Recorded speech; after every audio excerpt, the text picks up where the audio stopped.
നമസ്കാരം, പ്രവാസി മലയാളിയിലേക്ക് സ്വാഗതം. കൊറോണ വ്യാപനത്തിന് പിന്നാലെ പ്രവാസികൾ നേരിട്ട ദുരിതങ്ങൾ ഒന്നൊന്നായി അകലുകയാണ്.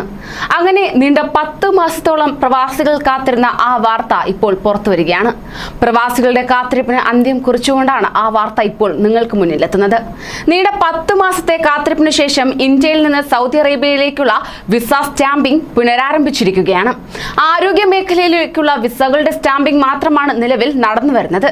എന്നാൽ കഴിഞ്ഞ ദിവസം ഇന്ത്യൻ എംബസി പറഞ്ഞതനുസരിച്ച് ദില്ലിയിലെ സൗദി റോയൽ എംബസിയിൽ എല്ലാത്തരം വിസകളുടെയും സ്റ്റാമ്പിംഗ് ആരംഭിച്ചു കഴിഞ്ഞു. പ്രവാസികൾ ഇത് ശ്രദ്ധിച്ചുകൊള്ളുക.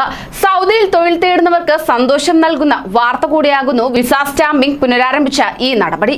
കോവിഡ് കാലത്ത് ജോലി നഷ്ടമായി മടങ്ങിവന്ന പ്രവാസികളിൽ പലരും പുതിയ വിസകളിൽ മടങ്ങിപ്പോകാൻ ആഗ്രഹിക്കുന്നവരാണ്.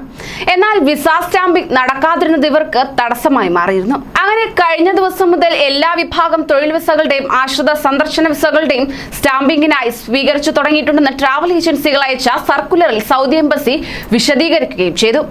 ആശ്രിത സന്ദർശന വിസകളുടെയും സ്റ്റാമ്പിംഗ് തുടങ്ങുന്നത് സൗദിയിലുള്ള പ്രവാസികളുടെ ബന്ധുക്കൾക്കും സന്തോഷം പകർന്ന വാർത്തയാകുന്നു.